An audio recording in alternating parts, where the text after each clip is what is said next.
There is a lie we tell ourselves about grief. It is a neat, beautifully packaged lie, and it promises a roadmap out of pain. The lie says that if you just move through 5 stages, denial, anger, bargaining, depression, and acceptance, you will arrive at a mythical destination called closure. You will get over it. You will return to normal. But if you are living in the reality of profound loss, you know this is not true. You feel like you are losing your mind. One minute you are laughing at a memory, the next you cannot get up off the floor. You might have experienced anger on Tuesday and denial on Friday. And the pressure to follow this linear path is not helping you heal. It is making you feel like a failure. It is making you feel isolated. The truth is, the world's most famous model of grief is fundamentally misunderstood, and it might be making your pain worse. Loss is not an illness to be cured or a problem to be solved. It is a seismic shift in the architecture of your life. And you cannot simply patch the cracks and move back into your old house. You have to build a new one. In this video, we're going to dismantle the toxic myths about grief that keep us stuck. We will explore the neuroscience behind why loss shatters our world so profoundly. And most importantly, we will give you a new blueprint, a practical, compassionate approach to navigating the pain, not to move on from it, but to learn how to carry it. Welcome to Psych Blueprint. Let's talk about how we actually heal. To understand where we are going, we need to understand where we have been. The old paradigm of grief is dominated by the idea of closure. It suggests that grief is a temporary phase, an interruption in your normal life. The goal, according to this model, is to process your emotions, say a final goodbye, and close the door on the past. It is a model of subtraction. You subtract the pain, you subtract the attachment, and you move on. But this model has a fatal flaw. It treats love and attachment like liabilities that can be resolved, rather than integral parts of our human structure. When you lose something profoundly significant, that loss is permanent. The search for closure often leads to frustration and self-blame. You feel guilty for having a good day, as if you were betraying the memory of the deceased. Or you feel guilty for having a bad day, as if you're not strong enough. It is time for a new paradigm, one that focuses not on subtraction, but on integration. We call this the integration architecture. Imagine your life as a house. When loss occurs, it does not just remove a piece of furniture, it is like a wrecking ball smashing through the center of your home. The structure is compromised. The foundation is cracked. The old paradigm tells you to quickly patch the hole, repaint the walls, and pretend nothing happened. But you still feel the draft coming through the cracks. The house no longer feels safe. The integration architecture takes a different approach. It acknowledges that the old house is gone. Instead of trying to fix the unfixable, it focuses on building a new structure around the rubble. This new structure does not ignore the loss. It integrates it. Maybe there is a garden built where the wall used to stand. Maybe there are new rooms constructed to house the new perspectives and strengths you have developed. This is the core truth. You will never get over your grief, and that is okay. The goal is to learn how to live with it, to integrate the loss into the story of your life, so that it becomes a part of who you are without defining who you are entirely. What does this process look like? And why do our brains struggle so fiercely with loss in the first place? Neuroscientists have discovered exactly what happens in the brain when we grieve, and it explains why you feel like you are losing your mind. Let's dive into the mechanics of loss. What exactly is grief? It is more than just sadness. It is a holistic experience: cognitive, physical, behavioral, and spiritual. It is a natural response to being deprived of a profound attachment. For decades, our understanding of this process has been shaped by Dr. Elizabeth Kubler-Ross and her 5 stages of grief. It was a powerful model, but there is a massive problem with how society has interpreted her work. Dr. Kubler-Ross developed these stages to describe the experience of terminally ill patients facing their own mortality. They were never intended to be a rigid prescription for those left behind after a loss. She was describing, not prescribing. Yet society grabbed onto this model and turned it into an emotional stress test. We started to believe this was the right way to grieve. We judge our own progress and that of others based on these stages. This misunderstanding has caused untold damage. It creates an expectation that grief is neat and linear. When our actual experience is messy and complex, we feel like we are failing. Dismantling the myth of the 5 stages is the first step in building your integration architecture. It allows you to shed the burden of expectation and honor your actual experience. Why does loss hurt so much? The answer lies in how our brains are wired for attachment. Our brains are constantly making predictions about the world based on a concept called the assumptive world. This is your subconscious understanding of how things work, that the world is safe, life is meaningful, and your loved ones will be here tomorrow. When a significant loss occurs, it shatters your assumptive world. Suddenly, the rules you lived by no longer apply. Your brain perceives this as an emergency. The limbic system, the emotional center of the brain, goes into overdrive. Your amygdala, the threat detector, is on high alert. This is why you feel anxious and panicked. At the same time, your prefrontal cortex, the part of the brain responsible for planning and emotional regulation, is functionally impaired. This is the reason for grief brain fog. You cannot concentrate. You feel paralyzed. Furthermore, neuroimaging studies show that our brains are still programmed to seek out the loved one who has died. As neuroscientist Mary Frances O'Connor describes it, your brain is trying to solve a problem. Where is my person? Grief, in essence, is the painful process of the brain updating its neural map to match a new reality that you did not want. This is not a quick process. It requires immense cognitive energy. That is why you are exhausted. Understanding this biological mechanism is crucial. It normalizes the chaotic experience of grief.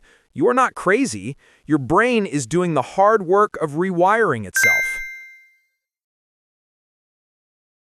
When we talk about integrating loss instead of seeking closure, some people might ask, but I want the pain to stop. Does integration mean I have to grieve forever? This is an important distinction. Integration does not mean you will forever be in a state of acute, intense grief. The pain will soften. But it does mean that the loss will always be part of your story. Integration means allowing those moments of grief to exist without letting them derail your life. Another skepticism is, this sounds like semantics. Closure, integration, acceptance, aren't they the same thing? Not quite. Acceptance is often interpreted as a passive agreement with what happened. Integration is a much more active process.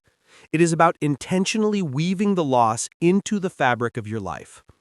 It is also crucial to acknowledge that not all grief is the same.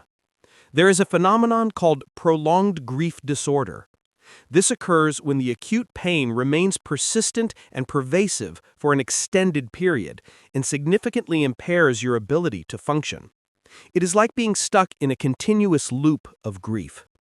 If you suspect you might be experiencing this, it is vital to seek professional help.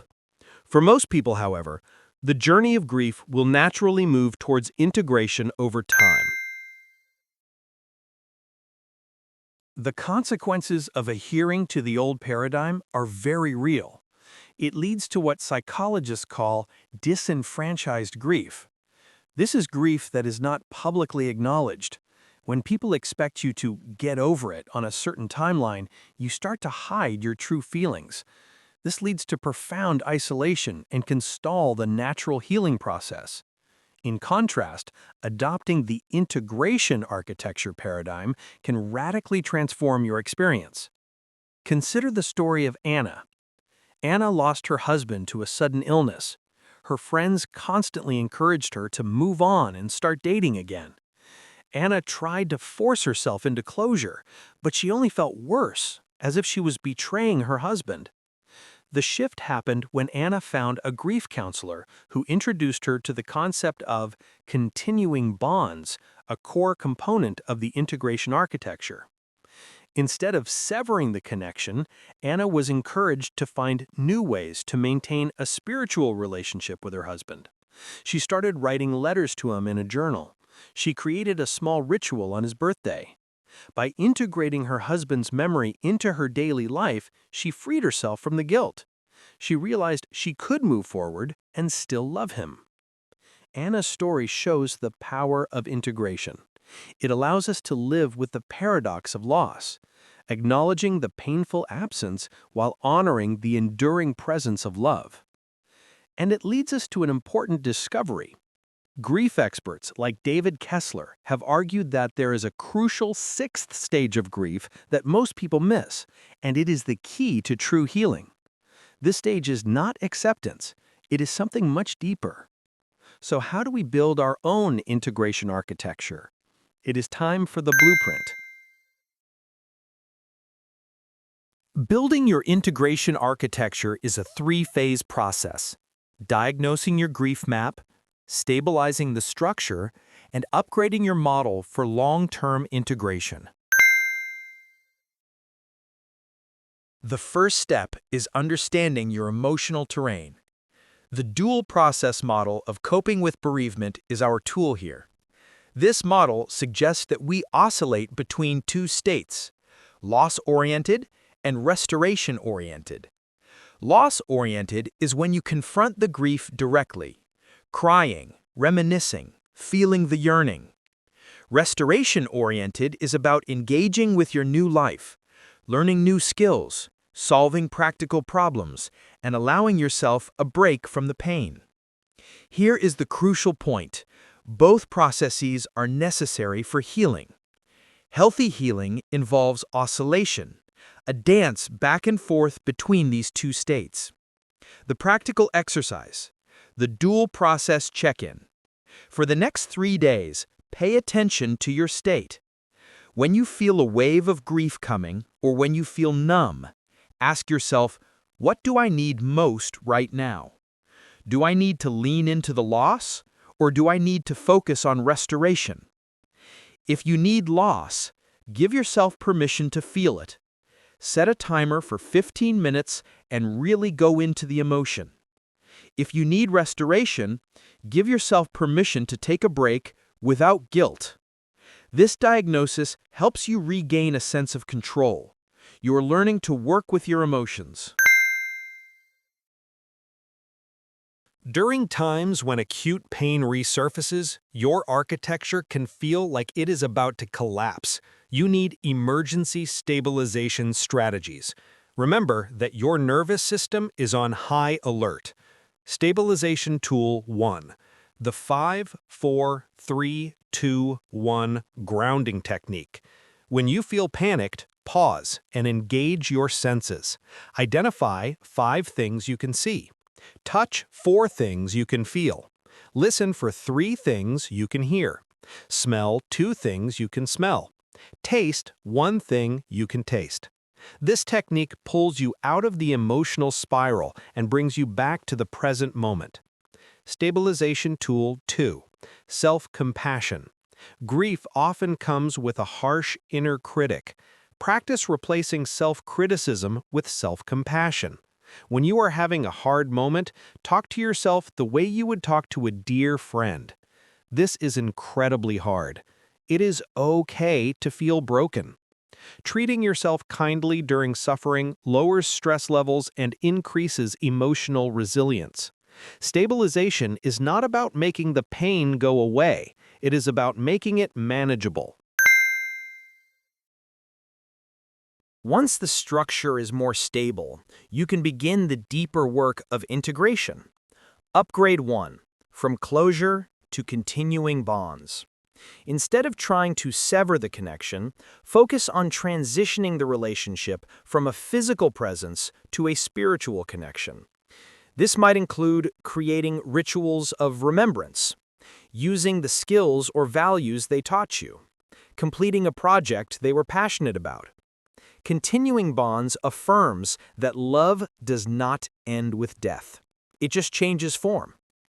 Upgrade 2, finding meaning. The sixth stage that David Kessler identified, finding meaning. Meaning does not mean finding a reason why the loss happened. Instead, finding meaning is about what you do after the loss. It is how you transform your pain into purpose. Meaning can be large, like starting a foundation, but meaning can also be small and personal. Living your life more fully because you know how precious it is. Becoming more compassionate. Finding meaning is the final component of the integration architecture. It transforms the loss from an ending point into a new, complex, and often beautiful beginning. The journey through grief is the hardest one we will ever take. It is a territory with no clear map. We started by believing that the goal was to find our way back to our old selves, to achieve closure. But we now understand that this belief is based on a fundamental misunderstanding of how grief works. You will never return to your old self, and you do not have to. The liberating truth is that grief is not a problem to be solved, but a transformation to be experienced. By letting go of the myth of the linear 5 stages and embracing the model of the integration architecture, we can begin to heal authentically. We learn to oscillate between confronting the loss and engaging with our new life. We use tools to stabilize ourselves when the waves of grief hit, and we find ways to maintain connection with our loved ones and find meaning in their absence. The new architecture you build will not look like the old one. It will be more complex, perhaps with scars, but it will also be stronger, deeper, and uniquely yours. You can learn to carry your grief without it crushing you. If you found this blueprint helpful, please share it with someone else who might be struggling. And remember, even in the darkest moments, you are building something new. You are not just surviving, you are becoming. Thank you for watching Psych Blueprint.